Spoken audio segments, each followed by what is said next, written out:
Ya saudara, minggu siang ini kawasan Malioboro, Yogyakarta terus didatangi para wisatawan yang menghabiskan libur panjang akhir pekan. Diprediksi Malioboro akan terus dipadati wisatawan hingga libur cuti bersama pada hari Selasa mendatang.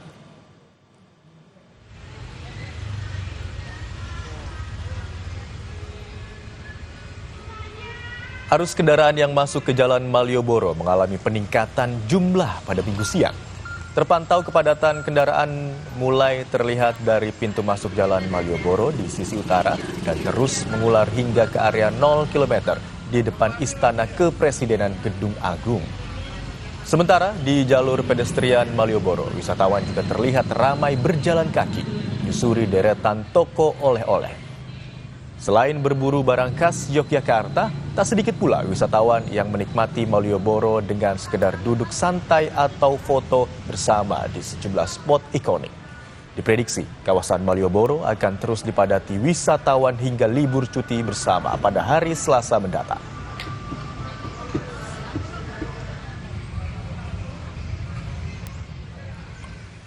Kepadatan lalu lintas pada libur panjang Waisak juga terjadi di kawasan Ciawi menuju Puncak Bogor, Jawa Barat. Kepadatan terpantau baik dari arah Jakarta melalui gerbang tol Ciawi menuju Puncak dan juga dari arah Pasar Ciawi melintasi Simpang Gadok menuju Puncak. Diprediksi jumlah kendaraan akan terus meningkat mulai dari Minggu pagi hingga siang mencapai 10.000 kendaraan. Kita pantau bagaimana suasana liburan hari ini. Sudah ada jurnalis Kompas TV Michael Aryawan di Yogyakarta, serta Nanda Aprilia dan juru kamera Gahniar Febrian di Simpang Gadok, Bogor, Jawa Barat. Kita ke Yogyakarta terlebih dahulu, saudara. Selamat siang, Mika. Bagaimana pantauan lalu lintas siang ini di Malioboro dan apa saja aktivitas menarik wisatawan di sana? Selamat siang, Imron dan saudara.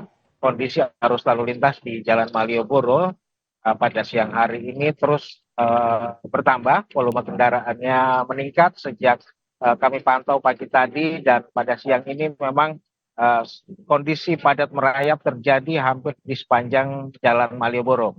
Nah, dari pintu masuk di kawasan Taman Parkir Abu Bakar Ali, kami lihat tadi petugas kepolisian sudah mulai melakukan rekayasa lalu lintas, artinya untuk masuk ke kawasan Malioboro saat ini diberlakukan satu pintu masuk hanya melalui Jalan Ahmad Yasulik, sementara yang melalui Jalan Mangkubumi diputar terlebih dahulu melalui Stadion Kridosono, sementara yang dari Jalan Mataram juga diarahkan untuk masuk ke Malioboro. Nah, dari pantauan kami di sekitar Jalan Malioboro ini memang kendaraan yang masuk banyak dari luar, dan itu membuktikan bahwa pada siang hari ini Malioboro dipadati oleh para wisatawan hampir dari seluruh Pulau Jawa. Kami lihat bahkan dari Bali juga ada yang masuk kendaraan di Malioboro.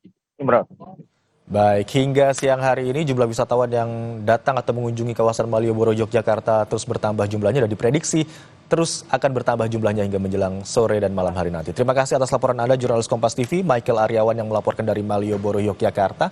Dan kini kita akan bergeser ke Simpang Gadok, Kabupaten Bogor, Jawa Barat. Ada jurnalis Kompas TV Nanda Aprilia dan juru kamera Gahniar Febrian di sana. Selamat siang, Nanda. Bagaimana situasi di Simpang Gadok siang ini dan apakah masih dipadati kendaraan? Selamat siang, Imron dan juga saudara. Jawabannya masih, bahkan kalau semakin siang saya lihat semakin padat. Bahkan sampai tadi sekitar pukul 10 sampai dengan pukul 11:23 sampai dengan saat ini saya melaporkan, tampaknya kendaraan roda 4 khususnya yang melintasi Simpang Gadok untuk menuju ke arah Puncak ini stuck, artinya berhenti. Hanya beberapa menit kemudian ini melaju dengan kecepatan yang rendah sekali. Imron dan juga saudara, sebenarnya untuk situasi di Simpang Gadok khususnya dari arah Jakarta menuju ke arah Puncak memang diprediksi di hari kedua libur panjang Waisak ini, hari ini tadi dalam laporannya menurut Kabid Satlantas Polres Bogor bahwa dari pagi sekitar pukul 6 sampai dengan siang sekitar pukul 11 ada sebanyak 18.000 kendaraan yang melintas dari arah Jakarta dan sekitarnya untuk menuju ke arah Puncak. Nah, kalau total sejak Sabtu malam ada sebanyak 28.000 kendaraan. Angka ini masih akan diprediksi terus meningkat. Kemudian juga saudara melihat bagaimana situasi saat ini, maka dari itu sebenarnya sudah ada rekayasa lalu lintas yang sudah diterapkan di sini. Dimulai dari tadi pagi sekitar pukul 6 sampai dengan pukul 8 pagi, tadi ada rekayasa ganjil genap.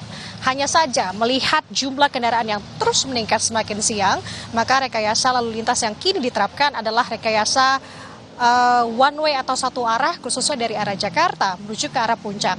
Saya melihat cukup padat baik dari arah gerbang tol Ciawi dari arah Jakarta menuju ke Puncak melewati Simpang Gadok maupun di sisi sebelah kiri saya ini adalah dari arah Pasar Ciawi untuk melintasi Simpang Gadok untuk menuju ke Puncak. Titik kemacetan ada 4 titik kemacetan yang memang kebanyakannya ini terlihat dari tempat-tempat wisata. Imron dan juga saudara, keempatnya yang pertama adalah persimpangan Pasir Boncang, kemudian yang kedua adalah persimpangan Megamendung, ketiga Pasar Cisarua, dan yang keempat adalah persimpangan Taman Safari. Hanya saja kalau tadi kami menuturkan apa yang mengutip dari Kabid Satlantas Polres Bogor, di hari kedua ini meski dengan jumlah kendaraan yang sudah tampak padat sekali, kalau kami melihat karena kendaraan ini tampak berhenti beberapa saat, Imron dan juga saudara, kan menurut penuturan dari pihak hotel di kawasan di sepanjang jalur Puncak, memang okupansi dari hotel ketersediaan ini masih di 55%, artinya belum terlalu penuh.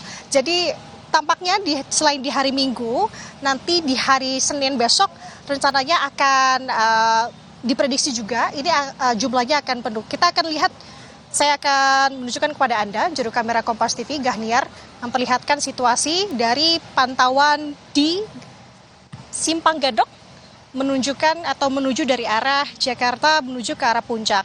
Begini situasinya sejak tadi sekitar pukul 9 sampai dengan saat ini, Imron dan juga saudara. Titik kepadatan yang tadi saya sebutkan ada 4 titik kepadatan dan situasi rekayasa lalu lintas yang diterapkan saat ini adalah one way. Nah, nanti skemanya adalah jika memang jumlah kendaraan ini dari arah Jakarta atau sekitarnya menuju arah Puncak masih cukup tinggi, maka rekayasa lalu lintas ini akan terus diterapkan. Tapi kalau mengikuti apa yang menjadi keputusan dari pihak polisi sebenarnya akan memberikan kelonggaran, begitu artinya rekayasa lalu lintas one way ini akan ditutup dari arah Jakarta menuju Puncak sekitar pukul 1 hingga bisa memperbolehkan jalur turun ke bawah menuju ke arah Jakarta. Hanya saja tadi sifatnya situasional, apakah ini memang akan diterapkan sekitar pukul 1 siang nanti terkait dengan jalur untuk dari arah Puncak menuju ke Jakarta, karena kalau kami melihat sampai dengan saat ini, Imron, tepatnya di Simpang Gadok, kendaraan dari arah atas menuju ke bawah ini juga sudah semakin banyak. Artinya polisi akan melihat bagaimana kemudian skema ataupun kondisi di lapangan lagi seperti apa nantinya. Ini benar-benar cair dan juga situasional sekali. Ini menjadi perhatian juga Imron dan juga saudara bagi Anda yang memang hendak berencana menuju ke Puncak siang hari ini sampai dengan sore hari. Yang harus menjadi perhatian adalah jam rekayasa lalu lintas one way ini, karena kalau saya perhatikan dan tadi menurut pihak dari Polres Bogor menyatakan bahwa memang sampai dengan siang hari ini rekayasa lalu lintas dari arah Jakarta menuju ke Puncak ini akan diterapkan, tapi situasional. Jika memang sudah dirasa dari arah atas menuju ke bawah ini juga sudah cukup padat, maka ini akan dibuka. Kita akan lihat nanti bagaimana perkembangannya. Ini baru hari kedua libur panjang dan bagaimana penanganannya ini menjadi harus perhatian bersama bagi Anda juga yang akan menuju ke Puncak. Imran. Baik, semakin banyak kendaraan yang melintas di kawasan Simpang Gadok menuju kawasan Puncak, padahal saat ini tengah diberlakukan sistem one way atau satu arah menuju Puncak Bogor, Jawa Barat. Terima kasih atas laporan Anda, jurnalis Kompas TV Nanda Aprilia dan juru kamera Gahniar Febrian di Simpang Gadok, Jawa Barat. Dan sebelumnya ada Michael Aryawan yang melaporkan dari kawasan Malioboro, Yogyakarta. Selamat bertugas kembali rekan-rekan. Dan informasi usai jeda saudara, kendaraan yang akan memasuki kawasan wisata Ancol, Jakarta Utara antre hingga 1 kilometer.